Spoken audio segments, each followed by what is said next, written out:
जैसे हम लोग वेव थ्योरी ऑफ लाइट में हाइगेंस प्रिंसिपल और उससे हाइगेंस प्रिंसिपल के थ्रू रिफ्लेक्शन और रिफ्रैक्शन को स्टडी करते हुए आए हैं अभी तक। और नेक्स्ट टॉपिक हमारा होगा polarization. The next topic that we would study is polarization. ठीक है, again this is a phenomena that takes place in light and also this phenomena proves that light has to be a transverse wave, because polarization is one such phenomena जो longitudinal waves में possible नहीं है, उस transverse wave में ही possible है। इसीलिए हम लोगों को पोलराइजेशन से ये भी पता चला कि वो डेफिनेटली हमारी लाइट वेव जो है वो ट्रांसवर्स वेव होगी। सो पोलराइजेशन बेसिकली क्या है? जैसे पोलराइजेशन समझने के लिए हम लोगों को इलेक्ट्रोमैग्नेटिक वेव का एक बेसिक आइडिया क्लियर होना चाहिए, एक बेसिक चीज़ पता होनी चाहिए इलेक्ट्रोमैग्नेटिक वेव के बारे में, कि इलेक्ट्रोमैग्नेटिक वेव जब जनरेट होती है it generates because of a moving charged particle. ठीक है, मोशन में जब भी चार्ज पार्टिकल रहेगा, फॉर एग्जांपल लाइट है तो एटम के वाइब्रेशन की वजह से we are able to see, we get this visible light basically. ठीक है, चार्ज पार्टिकल के मोशन की वजह से, वाइब्रेशनल मोशन की वजह से।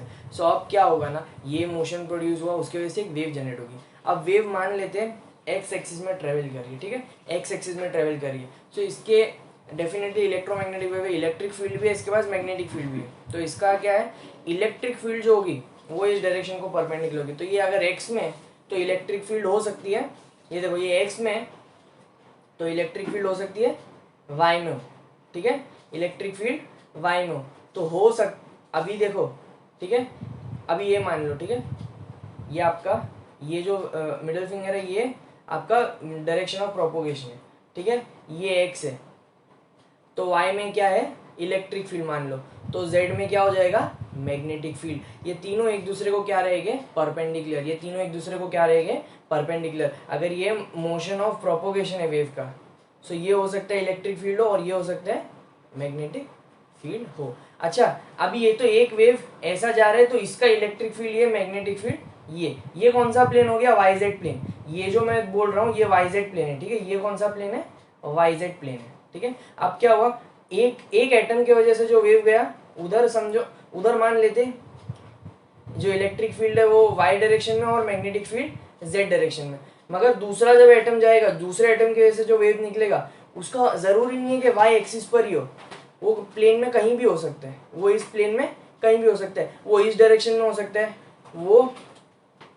वो इधर जाता हुआ हो सकता है, वो इधर नीचे आता हुआ हो सकता है, वो कहीं भी हो सकता है, वो ऐसा हो सकता है। तो समझो ये वाई जेड प्लेन है। ठीक है, यहाँ पे से जो इलेक्ट्रिक फील्ड रहेगी वो यहाँ भी हो सकती है, वो यहाँ भी हो सकती है, यहाँ भी हो सकती है, और वो इधर से नीचे भी हो सकती है। मतलब वाई जेड जो पूरा प्लेन है उधर इलेक्ट्रिक फील्ड कहीं भी हो सकती है और उसको परपेंडिकुलर मैग्नेटिक फील्ड कहीं भी हो सकती है, और वो दोनों ही फील्ड प्रोपोगेशन, वेव के प्रोपोगेशन को तो ऑटोमेटिकली परपेंडिकुलर हो ही जाते हैं। इससे ये पता चलता है, सी इलेक्ट्रिक वेक्टर क्रिएट्स दी विजुअल इफेक्ट्स। ठीक है, तो इलेक्ट्रिक वेक्टर है जो अल्टीमेटली हम लोगों को हिट करके सेंसेशन प्रोड्यूस करेगी। हम लोगों को क्या पता चला, एक लाइट वेव जो आपकी तरफ ट्रेवल करिए तो उसके इलेक्ट्रिक वेक्टर, सी फिर से देखेंगे, ये वेव है समझो, ये ना ऐसी जा रही है, उसका इलेक्ट्रिक वेक्टर ना कहीं भी हो सकता है। ठीक है, उसका इलेक्ट्रिक वेक्टर कहीं भी हो सकता है। ये अब ये प्रोपोगेशन है वेव का, अब इसको मैं घुमा देता हूँ तो ये प्लेन है, ये इधर से वेव कहीं भी जा सकती है, ऐसा ऐसा ऐसा। ये कौन से फील्ड की बात कर रहा हूँ, इलेक्ट्रिक फील्ड की। इलेक्ट्रिक फील्ड यहाँ पे कहीं भी हो सकती है, तो क्योंकि इलेक्ट्रिक फील्ड हर डायरेक्शन में हो सकती है, तो अपने पास जो वेव आ रही होगी ना उसकी जो इलेक्ट्रिक फील्ड है ना वो ऐसी भी हो सकती है, ऐसी भी हो सकती है, ऐसी एंगल पे हो सकती है। ठीक है, ऐसे एंगल पे हो सकती है, हर एंगल पे हो सकती है। तो वेव कुछ ऐसी दिखेगी। इलेक्ट्रिक फील्ड, मैं वेव की बात नहीं कर रहा हूँ, वेव का जो इलेक्ट्रिक फील्ड है वो इस डायरेक्शन में भी होगा। आपके पास जब आ रहा होगा ना ये वेव, जो ये इलेक्ट्रिक फील्ड वेव आ रही होगी तो इलेक्ट्रिक फील्ड ऐसी भी होगी, ऐसी भी होगी, ऐसी, हर जगह हर पॉसिबल डायरेक्शन में इलेक्ट्रिक फील्ड होगी, हर पॉसिबल डायरेक्शन में। ठीक है, so we know that light is an electromagnetic wave and that its electric and magnetic field vector are perpendicular to each other in direction of propagation. ठीक है, propagation के direction को भी परपेंडिकुलर और आपस में भी दोनों परपेंडिकुलर, तो म्यूचुअली परपेंडिकुलर एक सबको। ठीक है, एक दूसरे को। Electric field of waves emitted along x axis by the source will be in all possible direction in yz plane such a plane is called unpolarized light। समझा आप लोगों को, ये मैंने एक्स एक्सिस कंसिडर किया, तो ये एक्स एक्सिस जो है इसमें अगर वेव ऐसा प्रोपोगेट हो रहा है तो ये वाई जेड में ना, वाई जेड प्लेन में इलेक्ट्रिक फील्ड कहीं भी हो सकता है और उसको परपेंडिकुलर मैग्नेटिक फील्ड कहीं भी हो सकता है। तो ऐसा ये जो वाई जेड प्लेन रहेगी आपकी, इधर कहीं पर भी आपको क्या मिलने वाला है, आपका इलेक्ट्रिक फील्ड मिल जाएगा, ठीक है। और वो सब परपेंडिकुलर रहेगा। जब इतना सारा फील्ड, इतना हर डायरेक्शन में जो फील्ड आएगा, तो आप जब ऐसी लाइट को देखोगे जहाँ से सारे इलेक्ट्रिक फील्ड आ रहे हैं आपको, सो एक ग्लेयर इफेक्ट आएगा, आपको ग्लेयर सा नजर आएगा, मतलब बहुत अनक्लियर और बहुत हाई इंटेंसिटी के साथ आएगा, क्योंकि इतने सारे इलेक्ट्रिक फील्ड है, तो इतना इंटेंसिटी लाइट आपका जो आए वो बर्दाश्त नहीं कर पाएगा, ठीक है। इंटेंसिटी बहुत ज्यादा रहेगा, ठीक है। सो अभी ये तो हो गया अनपोलराइज लाइट, मतलब अपनी नॉर्मली जितनी भी लाइट होती है नॉर्मल सोर्सेज में, जैसे सन हो गया या घर में ट्यूबलाइट है या बल्ब हो गया, इन सभी में ना आपको जो सोर्स ऑफ, ये जो जितनी भी सोर्स ऑफ लाइट है ये सारी अनपोलराइज लाइट ही है। तो इनको पोलराइजेशन का फिर मतलब क्या हुआ, ये अगर अनपोलराइज है तो पोलराइज लाइट क्या है। तो अगर मैं कुछ ऐसा कर दूं, मान लेते मैंने यहाँ पे ना एक ऐसा,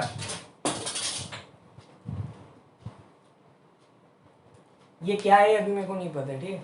मान लो मैंने यहाँ पे ऐसा कुछ रख दिया जिससे जब लाइट पास हो जाएगी तो ये सारे इलेक्ट्रिक वेक्टर नहीं पास हो पाएंगे, सिर्फ एक इलेक्ट्रिक वेक्टर पास हो जाएगा, सिर्फ ये एक इलेक्ट्रिक वेक्टर पास होगा। तो ऐसा कोई सब्सटेंस, ये हर कोई काम कर पाएगा पता नहीं, लेकिन ऐसा कोई सब्सटेंस जो बाकी सारे इलेक्ट्रिक वेक्टर्स को ब्लॉक कर देगा और एक ही वेक्टर पास होने देगा, जो भी, अगर इसको मैं ऐसा कर दूं तो शायद सिर्फ ऐसा वाला पास हो। अभी फिलहाल ये वर्टिकल वाला, ये वर्टिकल इलेक्ट्रिक फील्ड जो है वो पास हो रही है।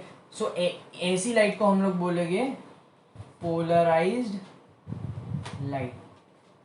पोलराइजेशन का मतलब यही होता है, गिव, पोलराइज करना मतलब एक डायरेक्शन या एक पर्टिकुलर वे में लेके आना, एक पर्टिकुलर वे में लेके आना, उसको भी पोलराइजेशन बोलते हैं। एक डायरेक्शन दे देना या सेग्रीगेशन, ये सारी चीजों को हम लोग पोलराइज करना बोलते हैं, किसी भी चीज को पोलराइज करना। तो यहाँ पे लाइट पोलराइज हो गई, मतलब सिर्फ एक डायरेक्शन में, अब इलेक्ट्रिक फील्ड एक ही डायरेक्शन में, तो इससे क्या हो जाएगा, इतने सारे इलेक्ट्रिक फील्ड की जगह सिर्फ एक इलेक्ट्रिक फील्ड है तो ग्लेयर कम हो जाएगा। इसीलिए हेडलाइट्स जो होती है कार की, उसके जो बल्ब होते हैं उसके आगे पोलराइज्ड ग्लास लगाया जाता है कि उसका जो ग्लेयर है वो बहुत ज़्यादा ना है, क्योंकि आगे हम लोगों को रोड देखना है, मतलब बहुत ज़्यादा ग्लेयर होगा तो मे बी वो जो बल्ब या जो भी होगा हेडलाइट में वो इतना ज़्यादा ग्लो करेगा कि रोड दिखे ही ना, क्योंकि ग्लेयर इतना ज़्यादा हो जाएगा। तो इसीलिए पोलराइज ग्लास लगाते हैं हेडलाइट में कवरिंग के लिए, ठीक है, पोलराइज शीट। तो ऐसे सब्सटेंस को हम लोग क्या बोलेंगे, पोलराइजर, जो भी ये सब्सटेंस होगा। तो ऐसे कुछ है ना, ऐसे कुछ हमारे पास चीजें हैं जो पोलराइजर की तरह एक्ट कर सकते हैं। So if somehow light is constrained so that its electric field is restricted along one particular direction, then it is called plane polarized light। इसको हम लोग क्या बोलेंगे, प्लेन पोलराइज लाइट। प्लेन इसीलिए बोल रहे क्योंकि सारे वेक्टर्स क्या है, प्लेन है, कर्ल नहीं, ठीक है, समझ में।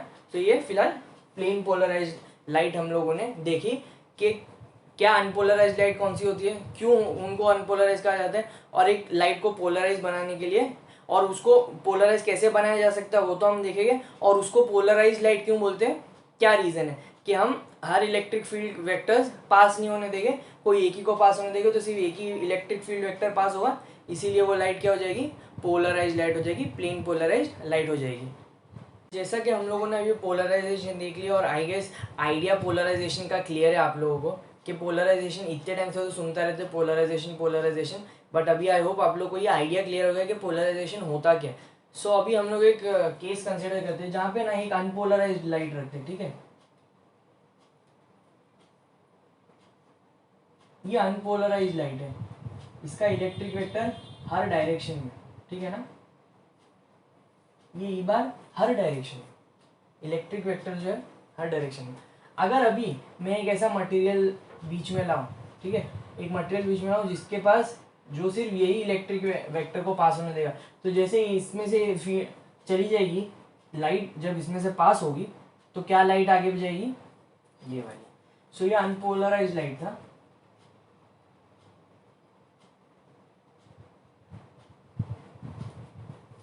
और ये प्लेन पोलराइज लाइट है, ठीक है।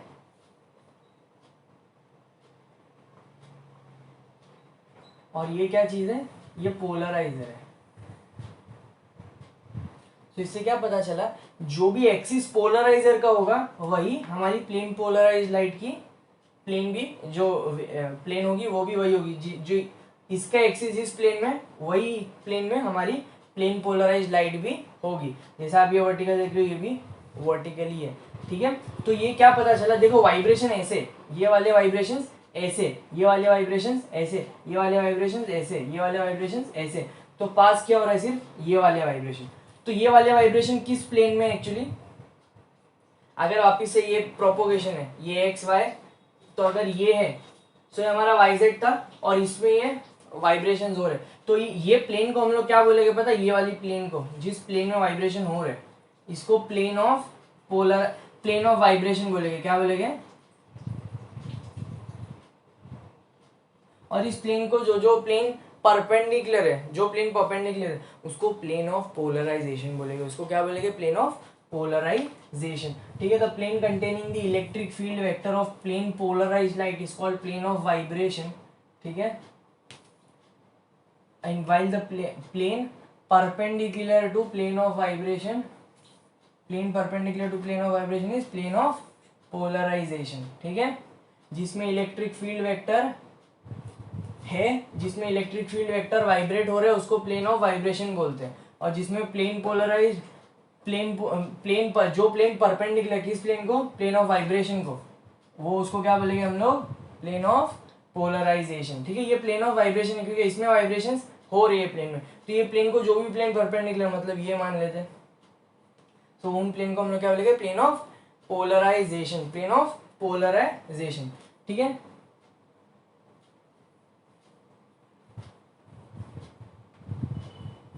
अभी देखो, अभी ये प्लेन आया, अब अगर मैं फिर से एक पोलराइजर रख दूं, अगेन ये पोलराइजर 1 है, ये पोलराइजर 2 हो गया, ये पोलराइजर 2 हो गया। अगर मान लो इसका एक्सिस है ना ऐसा है, क्या लगता है वेव ऐसी है, ये ऐसा है, सो ये जो है, अभी देखो इसका इंटेंसिटी बहुत ज़्यादा था पोलराइजर का, इसका इंटेंसिटी कम हो गया, क्योंकि इंटेंसिटी देखो इलेक्ट्रिक फील्ड जब कम हो गए तो इंटेंसिटी ऑटोमेटिकली कम हो जाएगा। अब इसका ये ऐसा है, तो इसका इंटेंसिटी, इसका लाइट वेव ऐसा होगा, लेकिन इसका इंटेंसिटी हद तक कम हो चुका होगा, इसका इंटेंसिटी हद तक कम हो चुका होगा, ठीक है। ये है,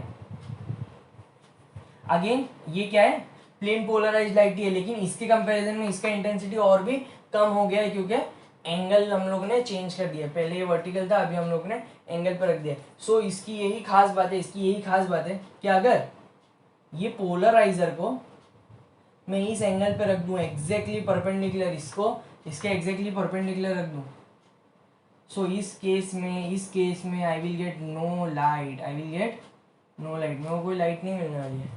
सो इससे हम लोगों को एक अच्छा एडवांटेज पोलराइजेशन और पोलराइजर का ये मिल गया कि if we connect to polarizer one after the other such that their axis are perpendicular to each other, their polarizing axes are perpendicular to each other, then we can completely eliminate the light from coming from one end। तो एक and से अगर light आ रही है और हमने दो polariser ऐसे रख दिए जो परपेंडिकुलर एक दूसरे को, सो हम एब्सेंस ऑफ लाइट को अचीव कर सकते हैं ऑन दी अदर साइड, ठीक है। और इसके भी काफी सारे एप्लीकेशंस होते हैं, ठीक है, जहाँ पे एक साइड पे लाइट है और एक साइड, दूसरे साइड पे हम लोग ने एब्सेंस ऑफ लाइट क्रिएट कर दिया है, ठीक है। और पोलराइजर को जैसे ही हटा दो तो वापस लाइट हम लोग को ये एंड पे मिलेगी, ठीक है। एक पोलराइजर को रखा तो प्लेन पोलराइज लाइट मिलेगी, दूसरे पोलराइजर को रखा तो डिपेंड करेगा किस एंगल पे रख रहे, पहले पोलराइजर के एक्सिस के, दूसरा पोलराइजर किस एंगल पे रखा गया उस पर डिपेंड करेगा कि इधर से लाइट क्या जाएगी, इन दोनों प्लेन के एंगल पे डिपेंड करेगा। एग्जैक्ट 90 डिग्री है तो नो लाइट, और अलग अलग एंगल पे अलग अलग इंटेंसिटी की लाइट हमें मिलेगी। और ये जो आइडिया है वॉज गिवन बाय मेलिस, सो अभी हम लोग मेलिस लॉ डिस्कस करेंगे। और मेलिस लॉ बेसिकली क्या बोलता है, जब एक इलेक्ट्रिक वेक्टर पास होगा, ये देखो ये इलेक्ट्रिक वेक्टर्स है हर डायरेक्शन में, ठीक है, और हर डायरेक्शन में से जब एक पोलराइजर से पास होगा जो एक ही एक्सिस उसका एक्सिस वर्टिकल है, सो सिर्फ वही इलेक्ट्रिक फील्ड पास हो गई जो इस एक्सिस से पैरेलल है, बाकी सारे ब्लॉक हो जाएंगे। और दूसरा पोलराइजर अगर हम रख दे उसके आगे जो एंगल पे है, दोनों पोलराइजर के बीच में एक एंगल है, ठीक है। सो वहां से जब लाइट पास होगी तो ये इंटेंसिटी में जो कम इंटेंसिटी डिक्रीज होगी, क्योंकि इलेक्ट्रिक फील्ड तो इधर से इलेक्ट्रिक फील्ड कम हो गया और इधर भी एंगल चेंज हो गया, सो इलेक्ट्रिक फील्ड डेफिनेटली कम ही होती चली जाएगी, इंटेंसिटी कम ही होती चली जाएगी। तो ये जो इंटेंसिटी में चेंज है वो मैथमेटिकली हम लोगों को कैसे पता चलेगा, तो मेलिस ने एक लॉ बताया, ठीक है। ये इलेक्ट्रिक फील्ड है ई नॉट साइन के x minus omega T. So E not क्या है, एम्पलीट्यूड है इलेक्ट्रिक फील्ड का, मतलब इलेक्ट्रिक फील्ड जो रहेगी उसका जो एम्पलीट्यूड रहेगा वो क्या है, ई नॉट। तो intensity is always square of the amplitude, intensity is always square of the amplitude. तो इंटेंसिटी आई नॉट इसका है, ठीक है।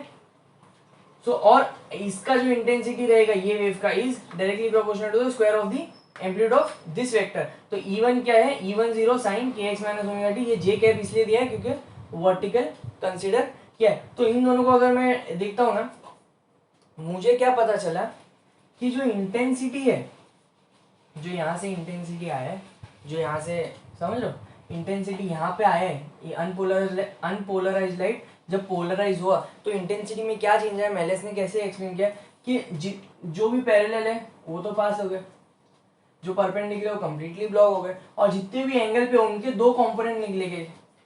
अगर उसको हम लोग रिजॉल्व करते हैं, अगर वेक्टर को रिजॉल्व करते हैं, एक कंपोनेंट पास होगा एक कंपोनेंट ब्लॉक हो जाएगा, एक कंपोनेंट पास होगा एक कंपोनेंट ब्लॉक हो जाएगा। क्योंकि ऐसा होगा कि एक कंपोनेंट पास हो रहा है दूसरा कंपोनेंट ब्लॉक हो जा रहा है, तो ओवरऑल जो एवरेज इंटेंसिटी आएगी वो हाफ आएगी, एग्जैक्टली हाफ आएगी। तो इससे हम लोग को ये पता चला जो एवरेज इंटेंसिटी आगे आने वाली है will B exactly half of E not square.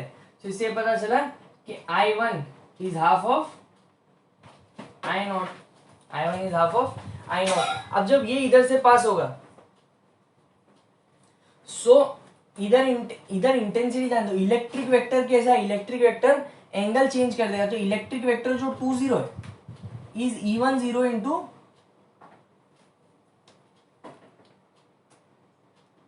ये जो इलेक्ट्रिक वेक्टर E2 0 होगा, इसका मैग्नीट्यूड E2 का जो मैग्नीट्यूड है वो E2 0 होगा, वो क्या होगा E1 0 का ना, E1 0 का इंटू कॉस थीटा हो जाएगा, उसका इलेक्ट्रिक वेक्टर और कम हो जाएगा ना, इलेक्ट्रिक वेक्टर चेंज हो गया, उसका साइज और कम हो जाएगा। सी ऐसा रहेगा और फिर बाद में वो ऐसा हो जाएगा। एंगल पे जब एक चीज को आप लेके चले जाओगे तो उसकी देखो, इसको अगर मैं ना इसको ऐसा मूव करके ऐसा कर दूंगा ना सेम लेंथ पे, लेकिन इसकी जो ये वाली लेंथ है ना वो इससे कम हो जाएगी। तो इससे समझ रहा है कि ओवरऑल जो इलेक्ट्रिक फील्ड का जो एम्पलीट्यूड है वो कम हो चुका है। समझ में आप कोई भी एक चीज लो, इसका टॉप और बॉटम मार्क कर लो, इसको मैं एक एंगल पे शिफ्ट कर देता हूँ। सो अब जो परपेंडिकुलर हाइट रहेगी ना वो कम हो जाएगी। तो जो इससे पता चलता है कि जो इस पोलराइजर से 2 से जब लाइट पास हुई तो उसका एम्पलीट्यूड और कम हो चुका है, जो क्या हो चुका है E2 not is E1 not cos theta. तो अगर मैं इन दोनों का स्क्वायर ले लेता हूँ, इन दोनों साइड का स्क्वायर ले लेता हूँ, so E2 naught square is equal to E1 0 cos theta का स्क्वायर। सो ये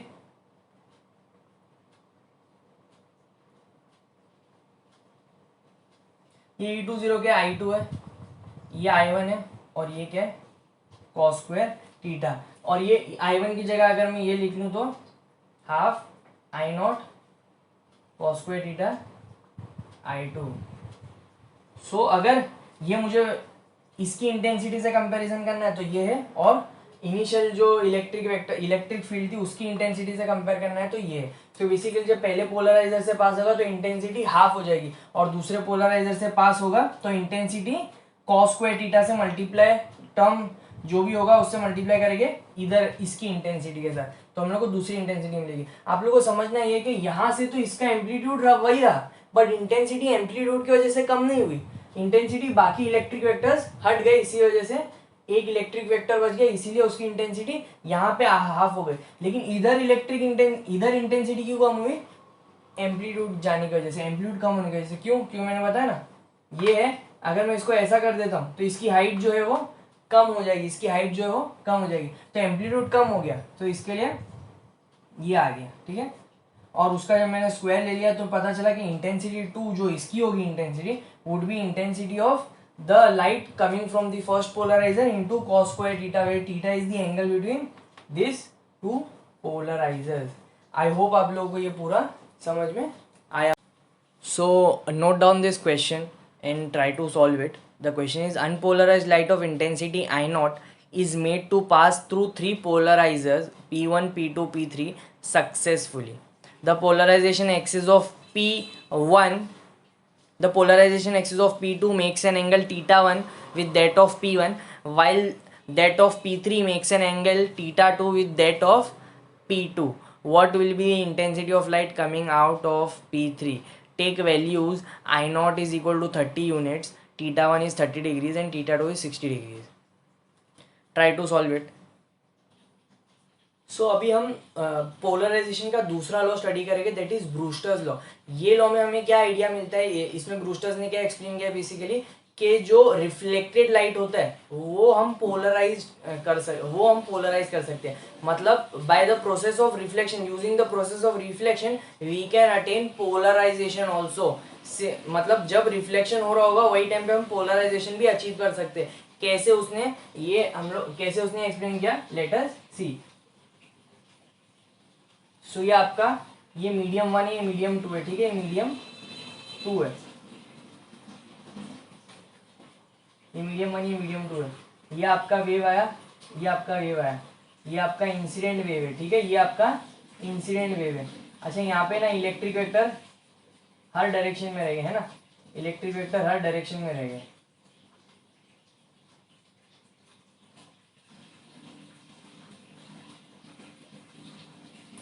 लेकिन यहाँ उसने क्या बोला, रिफ्लेक्टेड रे तो सिर्फ पोलराइज्ड है, मतलब एक ही टाइप के इलेक्ट्रिक वेक्टर पास होएंगे। और ये जो रिफ्रैक्टेड है, ये जो रिफ्रैक्टेड है, इधर हमको दोनों ही चीज देखने मिलेगी। इधर हमको ये पार्शली पोलराइज्ड रहेगा, ये प्लेन कंप्लीटली प्लेन पोलराइज्ड रहेगा, जो कि हमारा रिफ्लेक्टेड रे। तो ये हमारा इंसिडेंट रे है,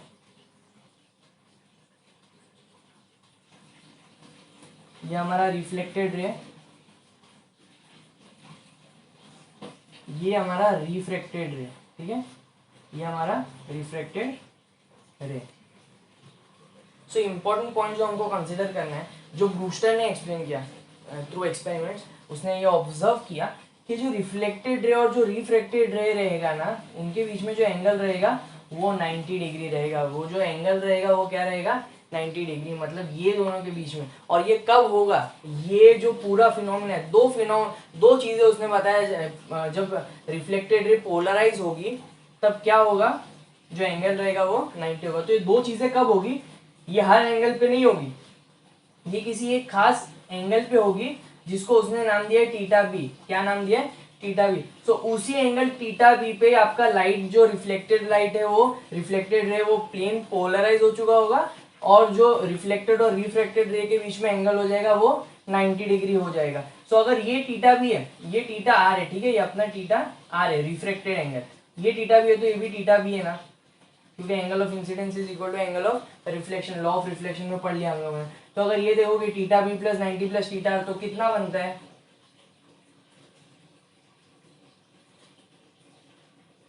180 डिग्री। तो theta B plus theta R कितना हो गया, 90 डिग्री, ठीक है, theta B plus theta R कितना हो गया, 90 डिग्री। समझ में आया। अभी देखो, अभी हम लोग को पता है इसका रिफ्रैक्टिव इंडेक्स क्या रहेगा, μ1, इसका रिफ्रैक्टिव इंडेक्स क्या रहेगा, μ2। सो μ2 विथ रिस्पेक्ट टू 1 क्या होता है, sine I upon sine R. लेकिन यहाँ पे एंगल ऑफ इंसिडेंस क्या है, थीटा बी है, और एंगल ऑफ रिफ्रैक्शन क्या है, थीटा आर।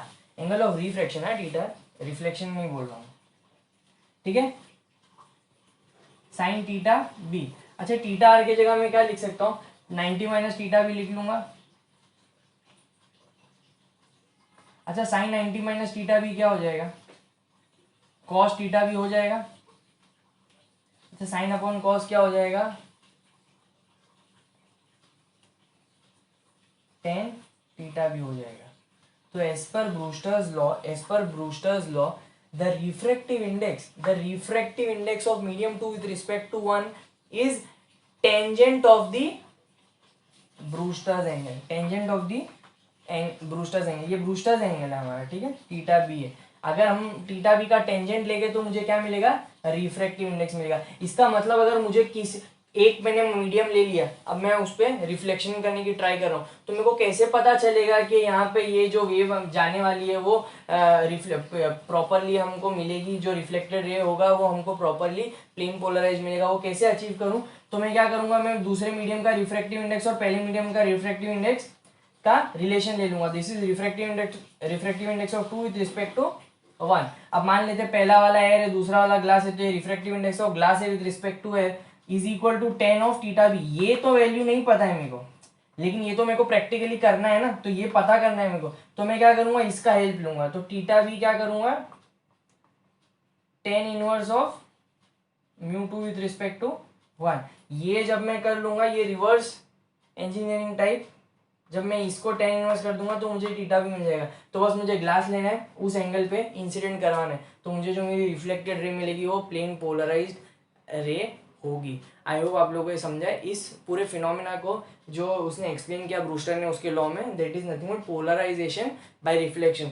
सो रिफ्लेक्शन के साथ we are attaining polarization also, but only at that particular angle theta B. I hope आप लोगों को आई होप आप लोग ये पूरा नोट डाउन करो और इसको पूरी तरीके से समझो कि क्या ब्रूस्टर्स लॉ है, ठीक है।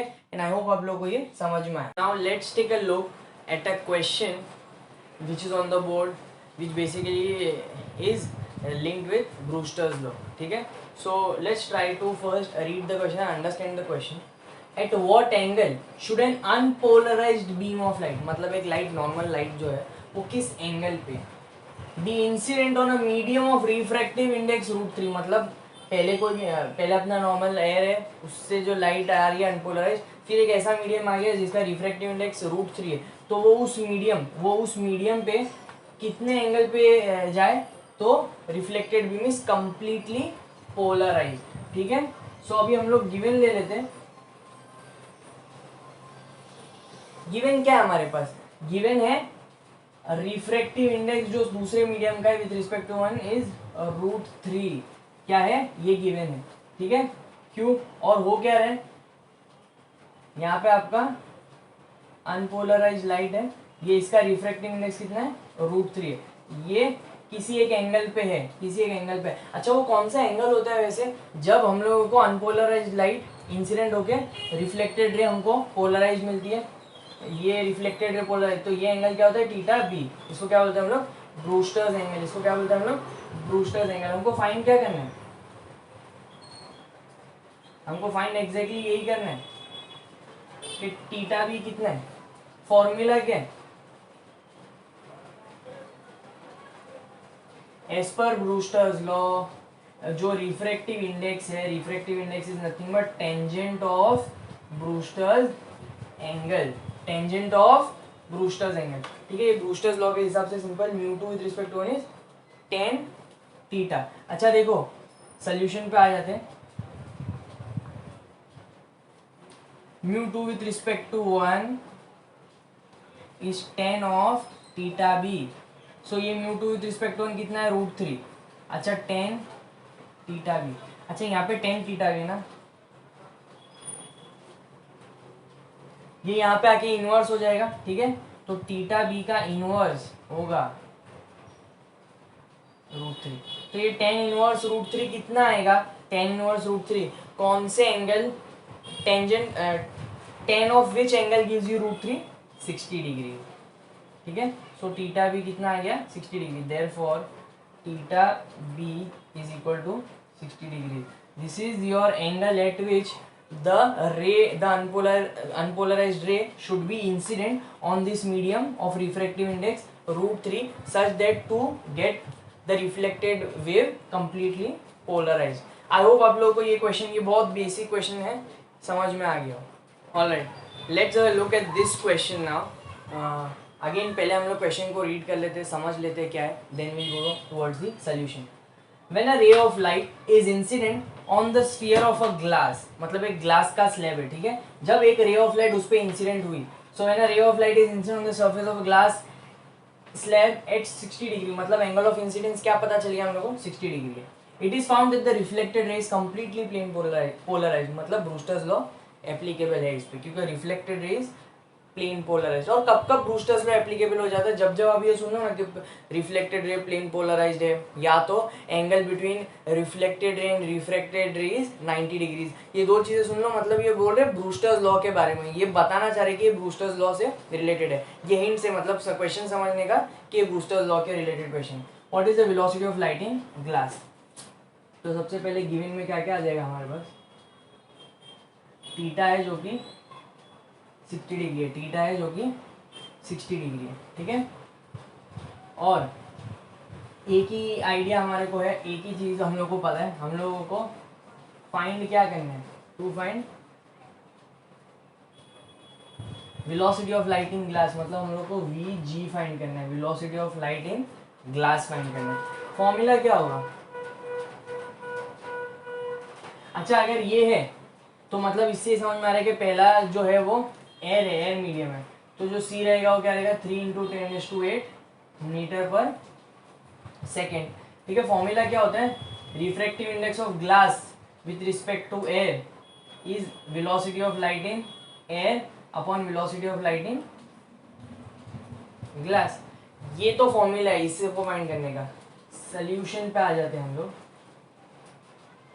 अच्छा अभी आप बोलोगे हम लोगों को तो ये फॉर्मूला यूज करना है इसमें, तो फिर ये ब्रूस्टर्स लॉ कहाँ से आते हैं? तो देखो हमारे पास हमको फाइंड क्या करना है, ये हमारे पास ये है क्या, अभी तक नहीं है, अभी तक नहीं है, इसको फाइंड करना पड़ेगा। इसको किससे फाइंड करना पड़ेगा, जो कंडीशन दी है ब्रूस्टर्स की, तो ब्रूस्टर्स लॉ लगेगा। तो सोल्यूशन में क्या आएगा, अकॉर्डिंग टू, अच्छा ये सिर्फ थीटा नहीं है, थीटा बी भी हो जाएगा, ठीक है, ये थीटा बी हो जाएगा। According to Brewster's law, according to Brewster's law जो हमारा रिफ्रैक्टिव इंडेक्स ग्लास का आएगा इस पर्टिकुलर केस में will be equal to 10 of theta B, ठीक है, will be equal to 10 of theta B. So mu g with respect to is 10 of 60 degrees. अच्छा 1060 कितना होता है, √3 होता है। तो देखो मेरे को रिफ्रैक्टिव इंडेक्स ग्लास का मिल गया। अब मैं मेरे फॉर्मूले पे आता हूँ। So since mu g with respect to a is c upon v g is equal to c upon mu g with respect to a, ठीक है। 1060 आपको दिया हुआ है, तो सी की वैल्यू क्या है, 3 × 10⁸। अच्छा सी की वैल्यू 3 × 10⁸ और म्यू जी की वैल्यू हमने कैलकुलेट की है √3। अच्छा 3 अपॉन √3 × 10⁸ आ गया। अच्छा इसके ऊपर पावर हाफ है, इसके ऊपर पावर 1 है, कैंसिल करूंगा तो इसके ऊपर पावर हाफ आ जाएगा। तो ये इसीलिए क्या बन जाएगा, √3 × 10⁸ वेलोसिटी है, ये वेलोसिटी है इसीलिए metre per second. Therefore Vg is equal to √3 × 10⁸ metre per second, ठीक है। आई होप आप लोगों को ये क्वेश्चन समझ में आया, काफ़ी सिंपल है। एक चीज़ डायरेक्टली दी और एक चीज़ जो फाइंड करनी है वो बेसिकली सिचुएशन से हमको डिड्यूस करना है। एक जो चीज़ जो अल्टीमेट डेटा फाइंड करना है वो तो था हमारा Vg, लेकिन उसको फाइंड करने के लिए हमारे पास म्यू जी की वैल्यू होनी चाहिए थी, वो हमको मिली ब्रूस्टर्स के लॉ को यूज़ करके, ब्रूस्टर्स के लॉ का जो फॉर्मूला था उसको यूज़ करके। तो वो चीज़ हम लोगों को समझनी है क्वेश्चन में से। आई होप आप लोगों को ये पूरी चीज़ समझ में आई। Alright, let's have a look at a tricky question. ये क्वेश्चन थोड़ा सा ट्रिकी है और इसको मतलब डायरेक्ट आंसर नहीं मिलेगा, MCQ टाइप क्वेश्चन है, ठीक है, as you can see on the board, ठीक है। क्वेश्चन ध्यान से पढ़ो। द एंगल ऑफ इंसिडेंस, वो angle of incidence at which reflected light is totally polarized for reflection from air of glass, जिसका रिफ्रैक्टिव इंडेक्स क्या है, n। तो वो क्या है, वो कौन सा एंगल ऑफ इंसिडेंस है, वो एंगल ऑफ इंसिडेंस क्या होता है, अगर हम लोगों को ये क्वेश्चन पढ़ के ये पार्ट से समझ में आए कि रिफ्लेक्टेड लाइट तो पोलराइज्ड है, रिफ्लेक्टेड लाइट पोलराइज्ड है, मतलब ये ब्रूस्टर्स लॉ बोल रहा है, ये ब्रूस्टर्स लॉ बोल रहा है, ठीक है। तो क्या एंगल होता है, थीटा भी होता है। तो वही पूछ रहा है, अगर एक मीडियम का रिफ्रैक्टिव इंडेक्स n है तो थीटा भी कितना होगा। तो हमें तो पता है कि n क्या होता है, टेन थीटा भी। ये किसके हिसाब से, ब्रूस्टर्स लॉ के हिसाब से, ये ब्रूस्टर्स लॉ के हिसाब से n is equal to theta भी। तो थीटा भी क्या हो जाएगा, टेन इनवर्स n, ठीक है। सो ये इतना टफ क्वेश्चन नहीं था, बट थोड़ा सा ट्रिकी और एक अलग स्टाइल में पूछा गया है, क्योंकि यूजुअली म्यू रहता है। सो ये ऐसे टाइप के जो क्वेश्चन है हम लोगों को, ये तो क्वेश्चन लेवल वाइज तो बहुत बेसिक है, बट ऐसा ट्रिक करके ये ऐसे एक्सपेक्टेशन हम लोग आगे देखेंगे क्वेश्चन से। ऐसे हम लोग एक्सपेक्ट कर सकते हैं कि कैसे क्वेश्चन में जो देखो रिफ्रैक्टिव इंडेक्स को एंड कर दिया, ऐसी सारी चेंजेस भी आती है और काफ़ी ज़्यादा क्वेश्चन वियर्ड लगने लग जाता है, ऐसा लगता है कि ये क्या हो गया क्वेश्चन में। सो हम लोगों को बस कॉन्सेप्ट पे ध्यान देना है, और कॉन्सेप्ट से रिलेटेड ये सारी चीज़ों पे मैंने क्वेश्चन ये पिक इसलिए किया कि हम ये जो अल्फ़ाबेट्स और ये सारी चीज़ें इसको लेके ज़्यादा वो ना हो, पजल ना हो जाए इन चीज़ों को लेके, बट जो कॉन्सेप्ट है उसके हिसाब से जो भी आ जाए, टीटा भी की जगह हम कुछ और लिख दें, हमें उससे फ़र्क नहीं पड़ना चाहिए। We should just follow what is the basic rule behind a particular law और कॉन्सेप्ट और समथिंग, जो डेरिवेशन है या जो फॉर्मूला हम यूज़ करने वाले, और वो पता है तो हम लोग जस्ट उसको अप्लाई कर देंगे एक पर्टिकुलर गिवन सिनेरियो में। सो इस क्वेश्चन को इंट्रोड्यूस करने का यही रीज़न था कि आई होप आप लोगों को ये समझे कि क्वेश्चंस ऐसे भी आ सकते। So as you guys can see a question on the board, let's first try to understand what the question is and then we'll try to find the answer of it. A beam of light PQ is incident on a glass slab of refractive index 1.54. तो एक glass slab है जिसका refractive index 1.54 है और उस पर एक रे PQ इंसिडेंट हुआ है। लेकिन देखो इसमें है ना क्लियरली दिखा है, इंसिडेंट एंगल नहीं दिया हुआ है आपको, एंगल ऑफ द रे विद द ग्लास स्लैब दिया है। तो हम लोग को पहले तो एंगल इंसिडेंट एंगल फाइंड करना रहेगा, वो क्या होगा 90 minus the given angle, right, 90 minus the given angle, तो मेरे को एंगल ऑफ इंसिडेंस मिल जाएगा और वो रे रिफ्लेक्ट होके जाएगी। तो अभी क्योंकि ये रिफ्लेक्शन हो रहा है तो हो सकता है लाइट, अब नेक्स्ट पार्ट क्या है, अ रे द रिफ्लेक्टेड रे क्यू आर, अब रिफ्लेक्ट होने के बाद जो रे Q R is pass through a Polaroid, अब वहाँ पे एक पोलरॉइड रखा हुआ है, आप ध्यान से देखो, तो क्यू आर है ना पोलरॉइड से पास होगा, और जो पोलरॉइड है and the polaroid is rotated about the direction of the incident beam as the axis and the intensity of the emergent light is observe, मतलब उसको पोलरॉइड को एक्सिस के जैसा लेके आया जाएगा। सो क्या होगा, option A, there is no change in the intensity of light transmitted through polarizer, the intensity is gradually reduce to zero and remain zero, the intensity is slightly decrease and again increase, the intensity is gradually reduce to zero and then again increases. तो इसको पहले solve करने से पहले हमको ये सोचना पड़ेगा, ये रिफ्लेक्शन हुआ क्या, तब रिफ्लेक्टेड लाइट पोलराइज्ड हुई थी, प्लेन पोलराइज्ड, तो वो कैसे पता करेंगे, ब्रूस्टर्स लॉ अप्लाई करो आप लोग, ब्रूस्टर्स लॉ अप्लाई करके देखो कि क्या आपको टेन ऑफ टीटा, आपका जो टीटा बी रहेगा, जो एंगल ऑफ इंसिडेंट रहेगा, ten of angle of incidence, अभी एंगल ऑफ इंसिडेंस यहाँ कैलकुलेट करो, उसका टेंजेंट फाइंड करो, अगर वो 1.54 आया मतलब डेफिनेटली ये जो भी ग्लास स्लैब है उस पर जो इंसिडेंट रे है वो रिफ्लेक्ट होने के बाद प्लेन पोलराइज हो जाएगी, और प्लेन पोलराइज हो जाती है, अगर नहीं होती है तो अलग बात है, अगर हो जाती है तो फिर पोलराइड से पास होने के बाद क्या होगा, और अगर नहीं होती है तो पोलराइड से पास होने के बाद क्या होगा। तो चार ऑप्शन आप लोगों के सामने, I will read the option once again. A, there is no change in the intensity of light transmitted through polarizer. B, the intensity is gradually reduced to zero and remains zero. C, the intensity is slightly decreased and again increased. D, the intensity is gradually reduced to zero.